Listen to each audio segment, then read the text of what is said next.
You're watching Newsx. I am Meenakshi Preity. Our continued focus on the situation in Ukraine continues.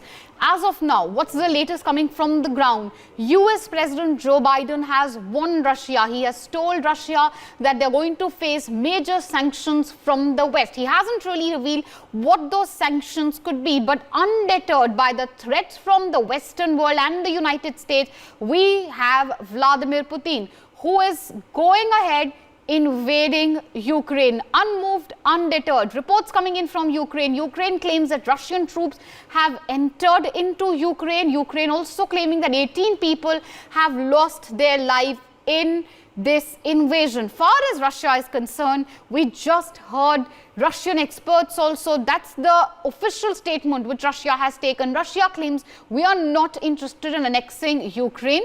Interestingly and ironically, it says we are only interested in quote-unquote the independence of Donbas region. Boris Johnson, other Western power, dismissing this claim, saying that Russia wants to invade, annex entire Ukraine. In all of this, the conundrum really for India is that where does India stand? Far as India is concerned, the best way out for India is to not speak much on the controversy. India is doing exactly that, treading very cautiously. India has asked all sides to maintain calm and has said a war does not benefit anyone. But there are bigger consequences and ramifications for India. India can ill afford to antagonize any power, be it Russia or be it the US. At the same time, 18,000 Indian students still stuck in Ukraine. As of now, what's happening in Ukraine? Where exactly are the Russian forces at this minute as we speak? And overall, if we look at the situation in Ukraine, what's happening there? Let us show all of you viewers what is happening in Ukraine in about a minute. We have collated telling images, very gripping, very gritty images coming from Ukraine. It will help you understand what's happening on ground. These images are doing the rounds on social media. Before I show you these images, we show you what's happening in Ukraine. Let's very, very quickly take a look at this map. Now, this map will show us exactly where the Russian forces are right now, where the explosions are happening in Ukraine. Now, here, what you see right now, look at the border of Ukraine. All three sides, be it Belarus, be it of course the Russian side or be it Crimea, everywhere you can see these rectangular red spots. These basically show exactly where, as of now, as of today, where the Russian troops are. Here you can see they've already started entering into Ukraine. This is exactly what Ukraine was claiming as well. From the side of Belarus, Ukraine claims, here you can see Russian troops, which a few days ago were saying that they were indulging in an innocuous military exercise, that started entering Ukraine. What these little explosions show, these show where all explosions are taking place in Ukraine. In Kyiv, where you have Dnipro, you have Odisha, you have many other places within Ukraine where explosions like these. Here in Kyiv, you can see explosions takes place. Before I move on to what's happening in Ukraine, those telling pictures, the pretty pictures I was telling you about, take a look. Look at these two dots. I just want you to concentrate on these. The red dots basically show where the Russian troops have reached today.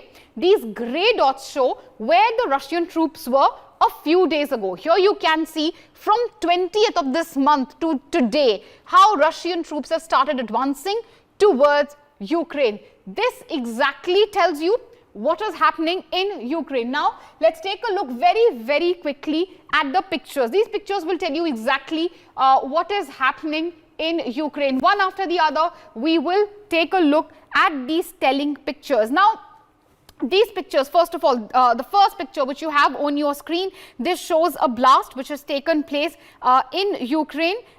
These pictures, as I said, they reveal what is happening in Ukraine, a telling situation on ground, how really the people are suffering. This is a thunderous explosion near Kyiv. Moving on to our next picture. This picture shows how Russia has shelled a military unit. This is a military unit near Kyiv, which has been shelled by Russia. Here see the panic which has which has come amongst people. Here you can see people embracing each other on the streets of Kyiv. Here another very, very telling picture. This is a young girl. She is of course moving away from her home post a Russian shelling in Kyiv. These pictures coming from Ukraine. This is of course another picture coming in, how the damage we can see which has happened to the Ukrainian military base. This is also near Kyiv. Very, very telling pictures, if we say exactly of what's happening in Ukraine. Moving on to the next set of pictures, we have of course, all right, let's just open it once again. These pictures of course will tell us what's happening in Ukraine. As I said, this is of course of damage to Ukrainian military base. This shows, the shelling by Russia. This is of course another military base of Kyiv. If we just zoom in and see, this will show you the extent of the damage which has happened in Kyiv. This another picture. This is of course of smoke rising near the city center in Kyiv. If you just move on to next picture, this is of course gritty pictures of people hugging each other's, Ukrainian really taking refuge at metro stations, little children who are very, very afraid of what's going on, residents who are huddled at metro stations praying really for the safety of their loved ones. This is of course people trying to escape from the place, from Ukraine, somehow trying to take some sort of shelter. This of course also shows a military strike which has happened and the aftermath of the same. More telling pictures, how humans really are suffering, in the bombardment which has happened. Here you can see more residents huddled at metro station, residents helping each other. This picture shows civilians completely huddled in buses, just trying to move to safer areas. And the last picture here shows smoke rising from Ukraine Defense Minister's unit. Now, Ukraine of course has been releasing and outing these pictures from the morning. These pictures really show what's happening on the ground. Far as Russia is concerned, Russia says we are only interested in the Donbas region. But NATO very upset, Western powers very upset. I believe Macron is reacting to the entire controversy. Let's listen in to him first of all. Des autorités et du peuple ukrainien. Leur liberté est la nôtre. En reniant sa parole, en refusant la voie diplomatique, en choisissant la guerre, le président Poutine n'a pas seulement attaqué l'Ukraine. Il a décidé de bafouer la souveraineté de l'Ukraine. Il a décidé de porter l'atteinte la plus grave à la paix, à la stabilité dans notre Europe depuis des décennies. Nous avions anticipé ensemble cette crise en menant un dialogue exigeant. Et aux côtés de nos alliés et partenaires européens, nous avons tout fait pour l'éviter. Elle est là. Et nous sommes prêts. À cet acte de guerre, nous répondrons sans faiblesse. Speaking in French, we will get someone to translate it very soon for us, but on expected lines, just like we heard Mr. Johnson and other leaders of the European world. It seems very clear that most of the European world still warning Russia, asking Russia to back off, of course, again and again threatening Russia with sanctions. But is it actually going to work? What does really the conflict mean for the Western world? What does it mean for the future of NATO? What does this mean for the world power really? What does it mean as far as US is concerned? And also, most importantly, for all the viewers back home, what does this mean for India? We will be analyzing all these questions in great detail in the coming hour or so to understand what's happening in Ukraine better. I have a panel of experts and I'd like to welcome all of them on Newsx. I'm going to start first of all with Romeo Kokriatsk. He's a managing editor of the New Voice of Ukraine. He's joining us live from Kyiv. We also have Doug Klein. He's the assistant director of Atlantic Council Eurasia Center. He's joining us from Washington. Also, we have Lieutenant General retired Raj Kadyan, defense expert. He's joining us from the national capital, Group Captain UK Devnath. He was formerly with the IAF. He's a defense and strategic expert. We also have Preity Upala. She's the editor of The Observer and geopolitical analyst. She's joining us from California in USA. Also joining us is Ambassador Veena Sikri, former diplomat. Also with us, Major Muhammad Ali Shah. He is a defense expert. I'd like to thank all the experts for taking out time and speaking to us on Newsx. I'm going to start first of all with Romeo. Romeo, since you are representing the voice of the Ukrainian people here, help us understand really in an Indian context about what's happening in Ukraine. Because if Russia is to be believed, Russia says we are only interested in the Donbas region. We are not interested in invading entire Ukraine. How do you respond first of all? Should have seen 5 hours ago that the statements that Russia makes and the lies that it tells are not to be trusted. Russia has been lying since the very beginning. We now see the consequences of that. We see the consequences of both siding this issue. We see the consequences of not providing Ukraine the support that we have asked for the past 8 years in our war with Russia. And now we see that Russia has done exactly what it has been threatening to do in the open since it began this buildup in October of last year. And, a few more questions before I open this up for other panelists as well. Are you at all, as someone, from Ukraine, disappointed in the NATO? Because NATO, while it's threatening Russia with sanctions, has till now been quite tight-lipped about providing real military support, about providing ground support to Ukraine. No, this was always known to the Ukrainian government and to Ukrainian observers that NATO has unequivocally recused itself from putting boots on the ground, from involving itself in a military way in this conflict. NATO has, of course, offered us diplomatic support, and NATO member countries that have sent Ukraine military aid, including lethal weapons. But it has been very clear that NATO has no intention of physically going into Ukraine. I wouldn't say that's disappointing. If anything, I would be disappointed that NATO has held off on providing path to membership for Ukraine since 2008, since the decision was made that Ukraine would maybe perhaps one day start moving onto this path. Right. Well, now it's 2022. The Russians have invaded specifically because Ukraine was never admitted to NATO. Right. And, just to take your thought forward, in hindsight, do you think it would have helped the situation? Perhaps the situation would not have been as grim as it today had NATO not dilly-dallied on giving membership to Ukraine. That's something which a part of Ukraine very ostensibly, very vociferously wanted. NATO, of course, provided verbal support to you, but never really gave you a real membership. Yes, correct. If Ukraine was a member of NATO, this would not be happening. The Baltic states, for example, are members of NATO, and while Russian President Vladimir Putin did threaten the Baltics during his speech when he recognized the puppet authorities in the Donbass on Monday, there are no Russian military movements towards the Baltics, again, because Russia knows that would be suicidal. Invoking Article 5 against Russia would be suicide for Russia, and Putin, as irrational and deranged he may be at this moment, doesn't seem to have lost his mind that much. If Ukraine had the same guarantee of security from our allies and partners, we would not be in the situation we are now.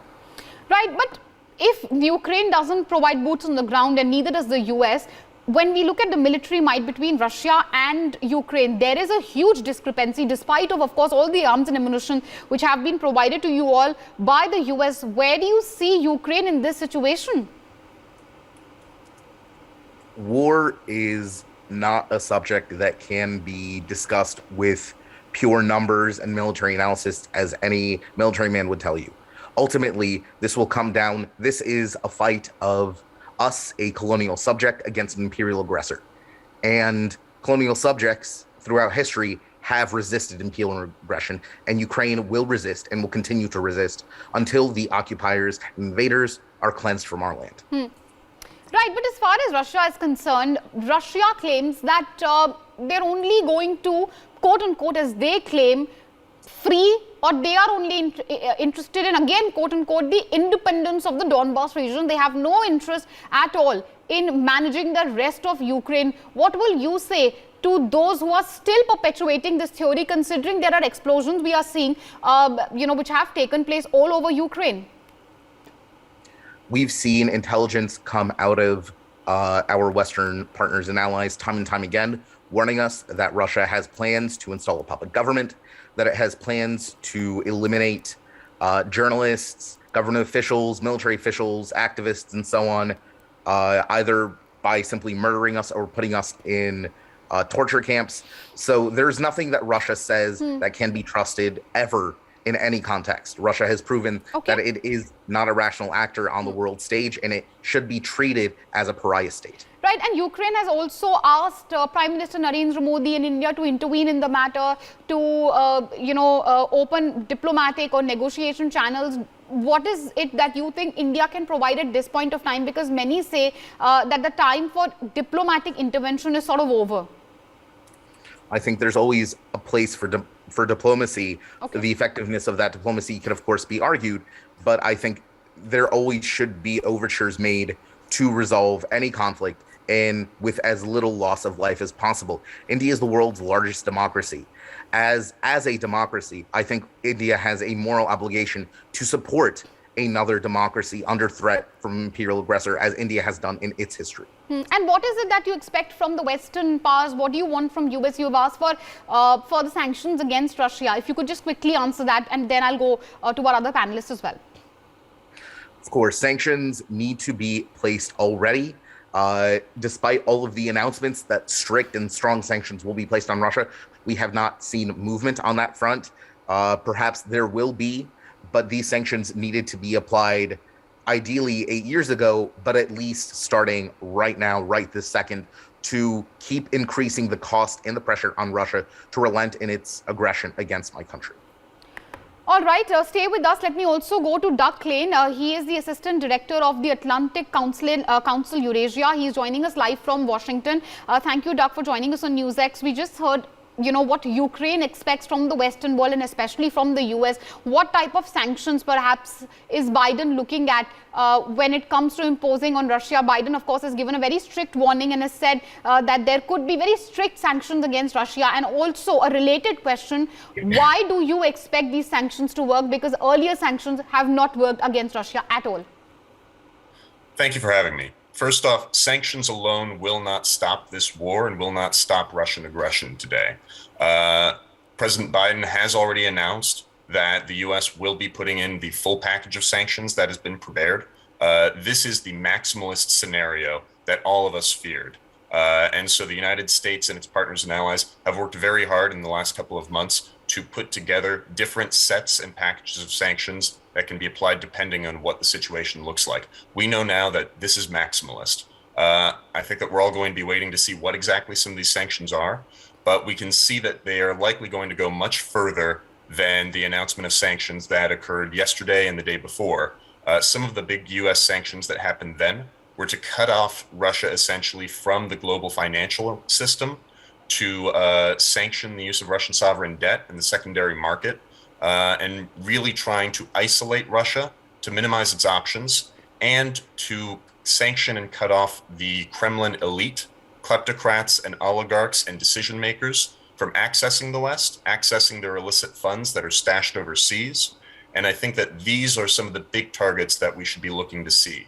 The Kremlin elite have illicit money stashed overseas. That is one of the big targets that should be hit. Right, but Doug, when you speak of sanctions, sanctions are a double-edged sword, isn't it? You can, as you said, you can cut Russia out of SWIFT, you can, sanction even individuals, enterprises, etc. in Russia. But how do you ensure that these sanctions on Russia do not hurt the global economy? Because the economy globally also is recovering from the aftermath of the coronavirus. So how do you ensure that the sanctions of, which the US plans on Russia do not have a cascading effect? We're already seeing, of course, markets crash. We're already seeing, the cascading effect as far as fuel prices are concerned.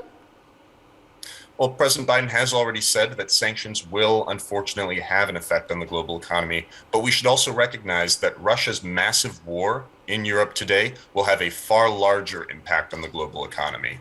All right. When we speak of these sanctions, Doug, would you today agree that you've been sort of blindsided by Russia as well? Perhaps had US imposed these sanctions a little earlier, then maybe Russia would not have invaded Ukraine at all. Yes, there is no doubt US was the only country which continuously said that Russia is eventually going to, invade US. If you knew it all this while, why wait for the invasion to actually happen before you act? Could you have done something a little before? That is a good question. And that's something that Ukrainians and plenty of experts around the world have called for sanctions to come before Russia invades.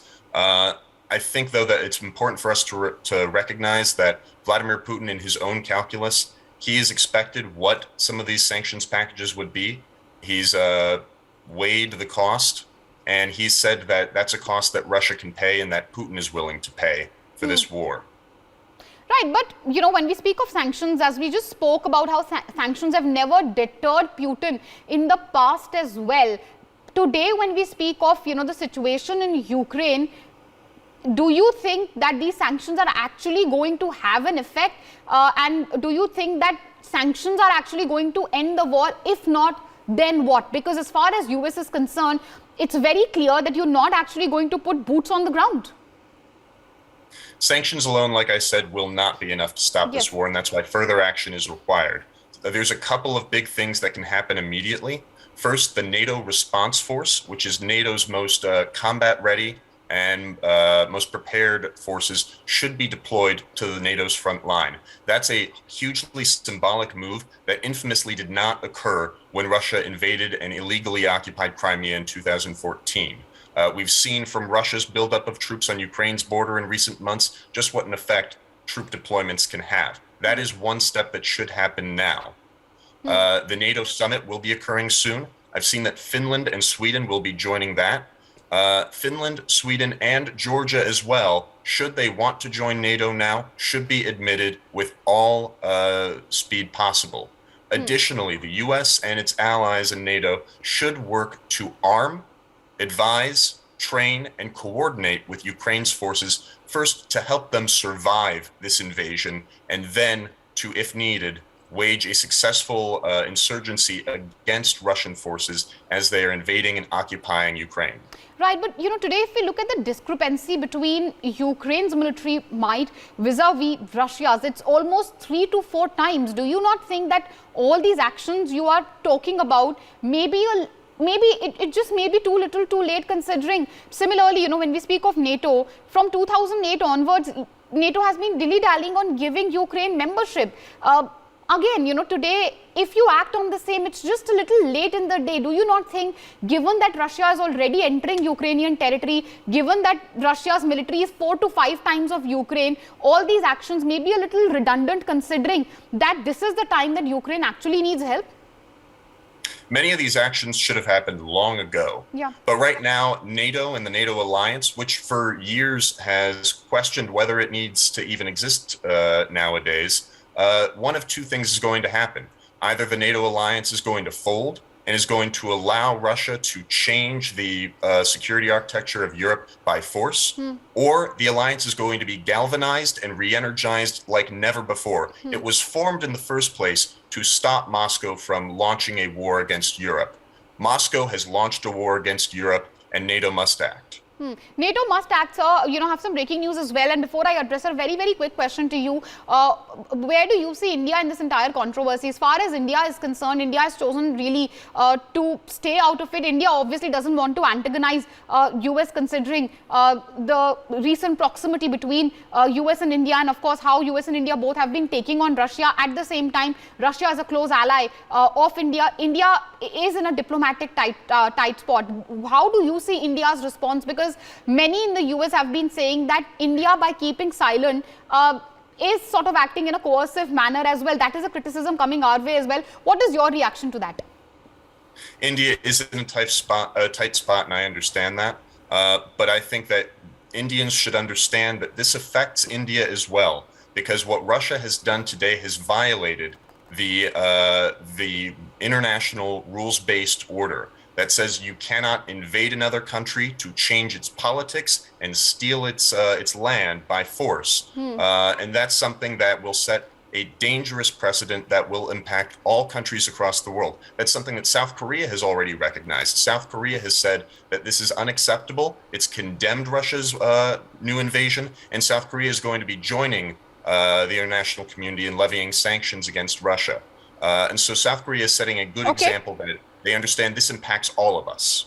All right, stay with us. We have some breaking news coming in as well. We are getting to know that a Ukrainian military plane has crashed near Kyiv. That's the latest breaking news which is coming in. We are flashing it on our screens as well. 14 people on board that military plane, unfortunately, we believe have lost their lives. Of course, tensions increasing in Ukraine. We are getting all these live updates for our viewers. But what does this mean for India? What does this mean for the world? Let's open it up for debate. I'm going to start first of all with Lieutenant General Raj Kadyan. So, you know, we've heard voices from Ukraine, from the US as well. Many may say, sitting in India, that India is not directly involved in this conflict, but there are ramifications for India, isn't it? Be it our, you know, look east policy, be it S-400 sanctions. You know, this is something which we have discussed in our earlier broadcast as well. This war has ramifications for India as well. Is there anything India can do? Ukraine says India can still mediate. There is still time for dialogue. What is really your take on the whole situation vis-a-vis India as a defense expert, sir? Actually, first of all, it needs to be stated that war is a cruel business. It kills soldiers, it kills civilians, it destroys property and upsets peace. So one feels sorry for all those people who become a casualty. Now, India has friendly relations with all three, USA, Russia, and the European Union. So it has to be very careful in balancing its statement. But I think all mature countries understand the diplomatic compulsions of the others. So if it doesn't take a side ultimately, I don't know which side India will ultimately speak. But if it doesn't, I'm sure all countries will understand that this is India's diplomatic economic compulsion. After all, every country has to guard her own interest. India will be guarding our own interest. So it cannot take sides when it has good relations with all of them. So I think we will follow the middle road. We have already said in the UN that we want violence to end, we want de-escalation, and we want a solution to the problem through talks. I think that's a very mature way of putting it across. All countries who are involved in it will understand. It's a diplomatic compulsion. All countries face this kind of situation. Well, absolutely. Far as India is concerned, you rightly mentioned, sir, it is a diplomatic tightrope walk for India. But Preity, Upala, what are the options really in front of the Western world? We were just discussing how sanctions have never really worked against Putin. Yes, this time we're speaking of very strict sanctions which could possibly cripple Russia's economy. But Putin really seems to be undeterred by these. Namaste. Thank you for having me on the show. Absolutely. Firstly, condolences to the families of those who've lost loved ones. They're very tragic indeed, and it's a moving story. Things are only getting worse. Vladimir Putin has created a Russia that is pretty sanction-proof, at least to this point so far. He has weighed all of this before doing what he's done. So in his mind, he thinks that it is worthwhile and it's a worthy cause. Time will only tell how things will unfold. It puts the West in a very tricky situation because I agree, as all the other panelists have already said, I don't think sanctions alone will really do much. And we have to talk about what kind of sanctions, how severe, because I honestly don't think even the most severe ones will affect the Russian economy and Russia, just how it operates at large. I think India is stuck between a rock and a hard place because they really have to do this juggling act of trying to not take sides, but at the same time, as the largest democracy, has this moral obligation to really talk about peace and talks and dialogue, and try to get both sides to calm down. I do see the situation calming down in the next several days and weeks to come. But the real danger is how much damage, how much collateral damage will take place. That's the scariest bit, and we're seeing it, I guess, unfold in front of our eyes. I think both the US and India have a big task ahead of them. I hope they think with the cool heads, and it's great that the EU is having meetings right now. I think more needs to be done. I do think that whatever they can, both the EU and NATO have already confirmed that they're not sending troops on the ground, so to speak. But I think there is more in their capacity that they can do than what they've already done, because this really is like a 10-to-1 in terms of the strength. It's very unbalanced. And we really don't want this thing to spiral out of control. Yes. So I just hope that common sense prevails. Well, absolutely. That's what the whole world is hoping for. But we have more breaking news coming in. China's reaction coming in. As far as China is concerned, now China is in denial. That's the latest news coming in. It's in denial about Ukrainian invasion. China has issued a statement as far as the Ukrainian invasion by Russia is concerned. They have said that this is not an invasion. As far as China is concerned, they don't see what's happening in Ukraine as an invasion. Ambassador Veena Sikri, as a former diplomat, ma'am, help us understand, the significance and the nuances of what China is saying. This is China very clearly aligning with Russia. They are taking and towing Russia's line, and also interestingly, it's coming at a time when Imran Khan is in Russia ostensibly for bettering their economic ties. A difficult situation for India, because the last thing which we want is this growing proximity between China, Russia and Pakistan. Well, certainly the situation between China, Russia and Pakistan is one part of it, and it is expected that China would tow the Russian line.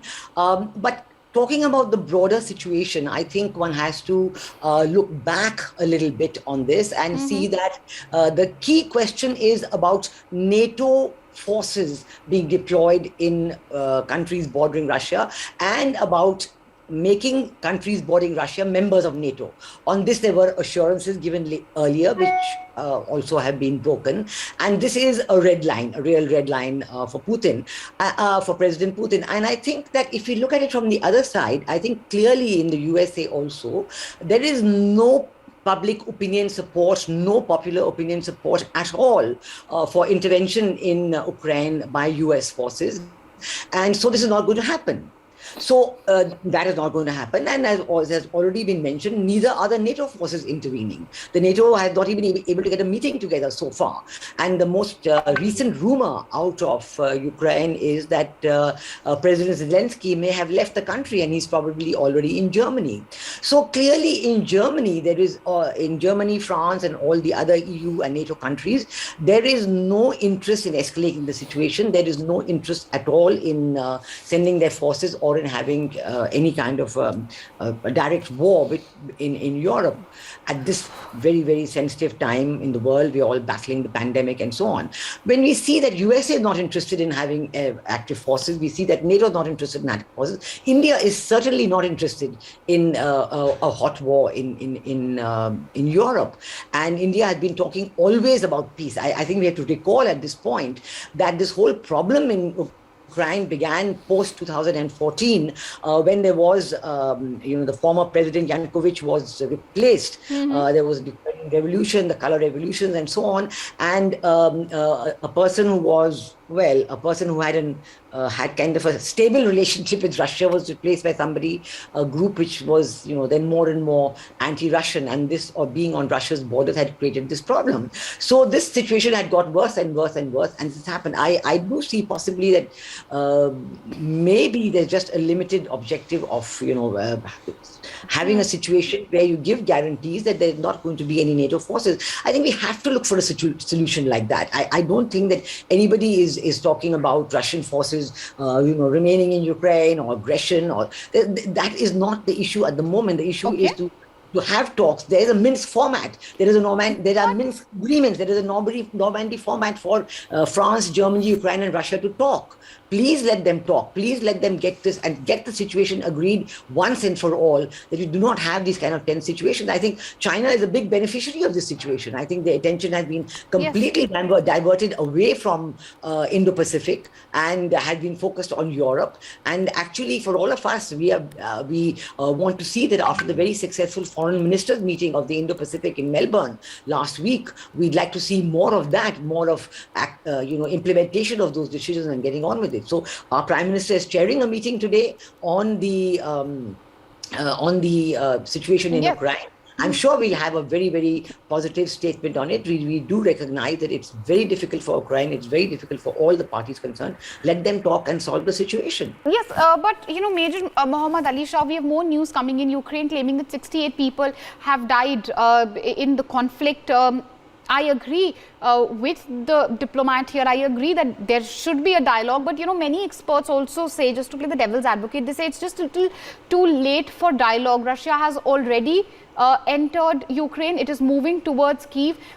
It is rather foolhardy to expect that there can be a dialogue now. You've had, the Minsk agreement, but they largely remain unimplemented. Do you still see, we really hope for that, but do you still see practically, sir, as a defense expert, as someone who understands, these matters a little more, if there is still room for dialogue? Meenakshi, I would say not all is lost as yet, and being an optimist, I certainly agree with Ambassador Sikri, and I say that yes, there is still room for dialogue. It's never too late, as they say, and that's the best that one can do at this point of time. And despite the 62-minute phone call with Joe Biden and Vladimir Putin, that couldn't do. And in fact, the French president spoke to him, but nothing. He does not really seem to listen to anyone. But let me tell you, it has not really built up. It hasn't happened overnight. This has been building up for the last 8 years plus. And it was a well thought of, a very well planned strategy by President Vladimir Putin of doing this. As President Trump, of course, yesterday, ex-president called him a genius. That's a different thing. Time will tell. But the thing is, nobody wants war at the end of the day, whether it affects us or not. And this war is certainly going to affect the entire world. It will not lead to a third world war for sure, that I can vouch for. But certainly it is going to affect the economy. It's going to affect everyone, directly or indirectly. Now, if President Putin wanted to attack Ukraine, 2014, in fact, if you see, history repeats itself. What happened in 2008 with Georgia? What happened in 2014 with Crimea? What happened? In fact, if he wanted to do 2014 was the right time for him. Why now, when the world is battling pandemic, when the world economy is suffering, when everyone is going through a hard time, and this war is going to take the entire world economy decades behind. It will be difficult to come out of it. The oil prices are already touching internationally $100 already. I mean, it is the crude prices are going to rise up, the copper prices, the aluminum prices, the raw materials over there, the resources. The world's are going to have a tough time. Now let's talk about the students, the Indian students who are stuck in Ukraine. And my heart goes out for them, and the ones who have come out over here. Day for last night, there was a flight by Air India, 1946, where 242 passengers, most of them students, had arrived into Delhi at 11:30 p.m. and the family, friends, and the well-wishers were there. The airport receives them. But what about the remaining? As Ambassador Trimurti, the permanent ambassador to UN, has correctly said, our first priority as Indians is to get our 20,000 students back home safe and sound. And now, how do we do that? Where the air routes have been blocked, only way is through road now. And as now, since everyone is headed towards, let's head out, let's escape by road, it's leading to massive traffic jams. And that can be another big issue, because as Russia says, they would not be targeting any civilian base, only the military camps. But let me tell you, they're using strategic weapons. Russia supplied us S-400, a very, very lethal missile, in fact. So when they use ballistic missiles, let me tell you, it's not a small weapon where a 9mm pistol or as an AK-47 you can aim. A strategic weapon, if you go wrong in your calculations by even half a degree, it can result in the final output landing over kilometers and miles. So I really do not. And secondly, Russia has lost all credibility over here, because 2 days back, they were saying we are not going to be attacking Ukraine. It's a regular military exercise. Yes, Meenakshi. Yeah, but as far as Russia is concerned, Group Captain UK Devnath, till date, Russia claims, many say the claims almost laughable, that they have no intention of invading Kyiv. They're only interested in the Donbass region. Why is it then they have explosions all over the country? Why is it that their troops are, entering Kyiv? Given the situation really on what's happening, how do you see it playing out in the coming few days, especially, geopolitically vis-a-vis India, sir? Yes, Russia had only one aim, that was to change the political leadership in Ukraine. They want President Zelensky out, and they want to install a titular government under their control in Ukraine. Because once a titular government in Ukraine is installed, then they will dictate them not to be pro-West and declare that now Ukraine will not join NATO forever. As far as India is concerned, we are between devil and deep sea. We need Russia with us. We need USA with us to face China. So it will be absolutely fine for us. And diplomatically, it is accepted by all countries that a country like India cannot openly side with USA or Russia. Russia understands that, USA understands that. Having said that, it is a great achievement for India that we and our diplomats and our political leadership is in direct contact with the political leaderships in Russia and in US. And we are playing a very important role of being a moderator. We are trying to absorb the cushion, the shocks of this war. Well, absolutely. Absolutely, sir. It is a difficult situation as far as India is concerned. But Lieutenant General Raj Kadyan, sir, when we speak of Ukraine has sort of indirectly expressed disappointment in India. We will, of course, ask a former diplomat on the panel over the same. But military might, as a defense expert, so when you compare the military might of Ukraine with Russia, there is no match. When NATO says, US says, we are not going to put foot on the ground, where does this really put Ukraine? Where does this, what type of situation does it put Ukraine in? Can Ukraine at all stand up in a conventional warfare? Can it stand up to Russia at all? Okay, Meenakshi, General Kadyan is not in his seat, so I would just take it on being from the army as well. कौन से channel से बोल रहे हैं आप? General Kadyan, are you there? Can you hear us? This is Meenakshi from Newsx. No, this is General Kadyan is not there on the seat. I think there was... Okay, please, Midisha, quickly. Devnath on the phone, perhaps. Please go ahead, sir.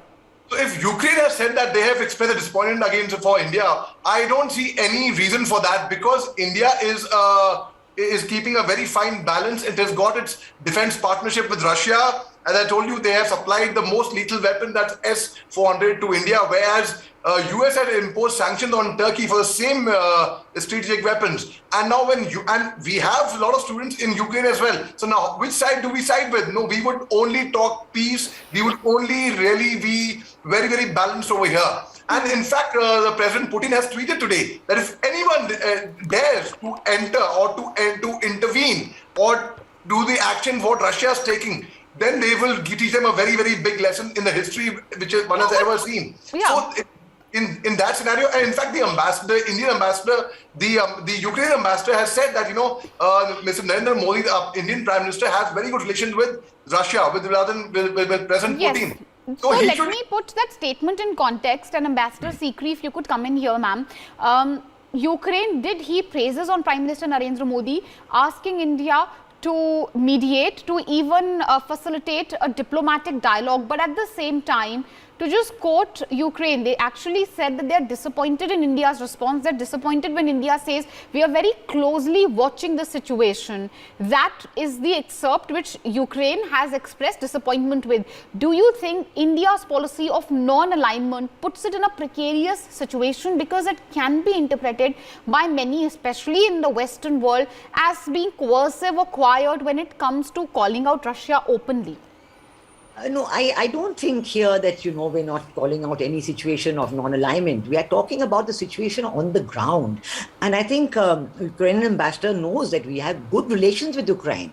And we have defense cooperation with Ukraine. We have 20,000 Indian students studying there. So obviously it's a country where the students feel free to go and they feel happy there. Now, when a situation like this comes up, when the situation has come up, India's interest is to play a role in bringing peace to the situation.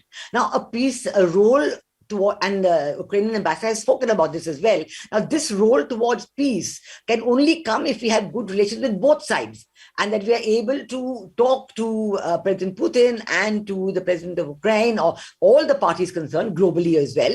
And that is what India has been doing. India is currently a member of the Security Council. And in that context, also, we have been talking to all the leading players in New York at the UN, and through them to their governments as well. And our ambassadors in all these places have been doing this as well. So I don't think here that you can say that just because we are seeking a solution, we are calling for restraint, we are calling for talks, that it means we are favoring one country or the other. We do have good relations. I've traditionally had good relations with Russia. There is no doubt about that. But we have good relations with the US as well.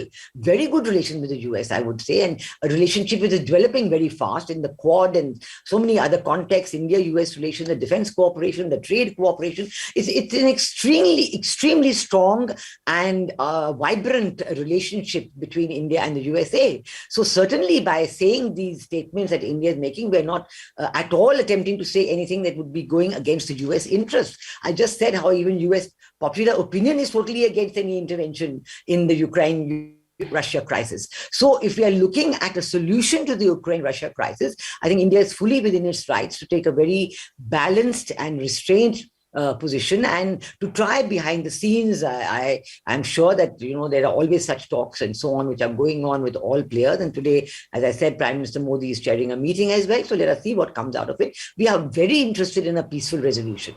We are very interested in talks. And that there is a format for the talks. Why isn't it being followed? Okay, the Minsk agreements were not followed. Yes, we know that has worsened the situation. But surely, if a format, intra-European format exists, let it come into play. Germany is interested in that. They want their gas supplies to get off the ground. 40% of gas supplies to all of Europe come from Russia. It comes from Russia at the end of the day, right, ma'am? But when we look at India's response, Preity, Upala, how is the US viewing India's response? India, of course, as of now has chosen to very cautiously speak on what's happening in Ukraine. They have more or less chosen not to condemn, not to call out either sides. It's very unlikely that India is, even in the coming days, going to side with either Russia or US. What really is the reaction as far as US is concerned on India's reaction? And I ask you this specifically because just a few minutes ago from now, US has called out Pakistan Prime Minister Imran Khan for his visit to Russia in such a difficult time. Yeah, I think Washington is closely watching India's response as it should. I think the last few decades, India and the US have maybe not trusted each other to the full extent, and with the respective alliances and so on. We all know about that. I do want to say that I think the last thing India needs right now is a lecture from the West on morality and what the right action would be, considering certain parties in the West themselves haven't upheld that or upheld that, I should say. And when China was killing Indian soldiers along the LAC, we didn't exactly see different powers come to our rescue. So all of this is, India is treading very, very carefully. I trust the wisdom of the Prime Minister and our military to always take the right action. It has the wisdom, and it will always do the right thing, not just for Indians and India first, but to the world, because that is who we are in the world. That's what we always have been for the last 75 years.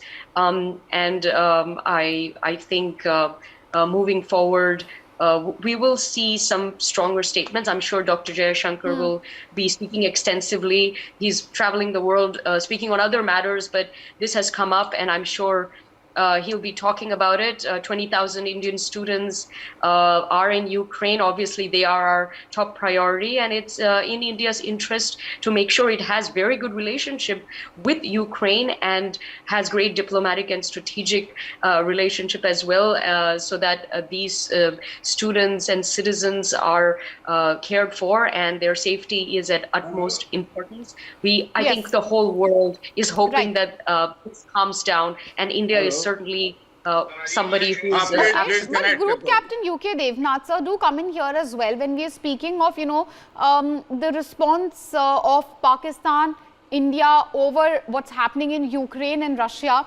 Isn't it a worrying situation for India that Imran Khan has chosen to visit Russia at a time when India has chosen to tread very cautiously, not to antagonize either US or Russia? Even though US has told Pakistan, quote unquote, that every responsible country should call out Russia, unquote. That is a statement which has come from the US's side against Imran Khan's visit to Russia. How do you view these developments? Is there anything India has to worry about when we see, when we speak of proximity between Russia and Pakistan? Because 2011 onwards, we have seen how Russia has also started supplying arms and ammunition to Pakistan. They're nowhere close to what we import from Russia, but certainly that thaw in their relations sort of has started from 2011 onwards.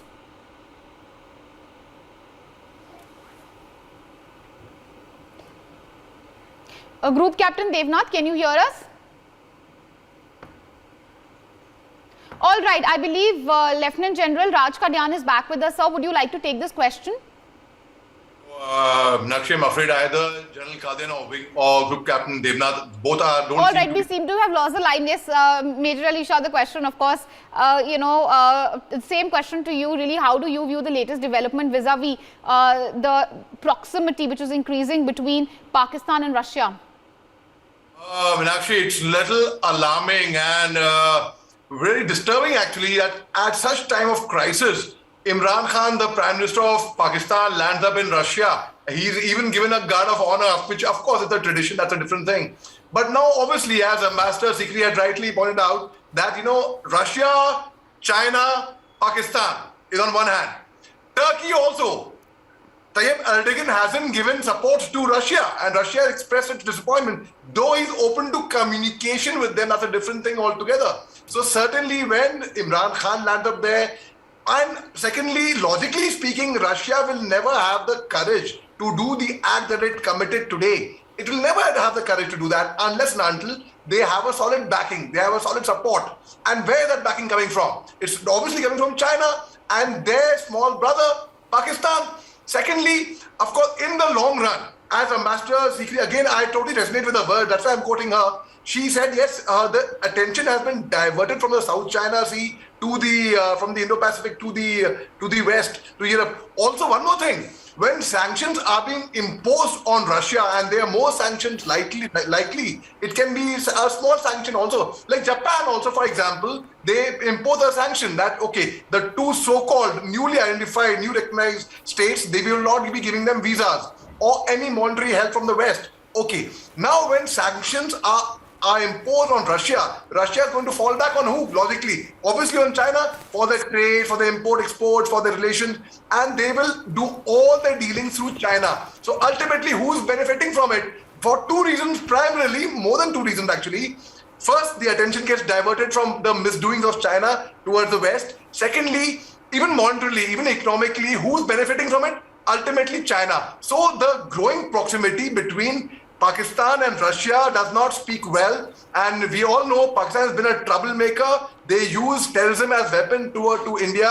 What China has been doing, playing mischief, creating havoc all over the world. They believe in Sun Tzu's philosophy, which is, you see, in this book, The Art of War, Sun Tzu has mentioned in chapter 4, paragraph 3, line 2, the acme of a military general is to win wars without fighting, to break the enemy's resistance without fighting. And that is what even Russia was doing for so long. They were actually dragging their feet for 8 years, and ultimately Russia goes in and...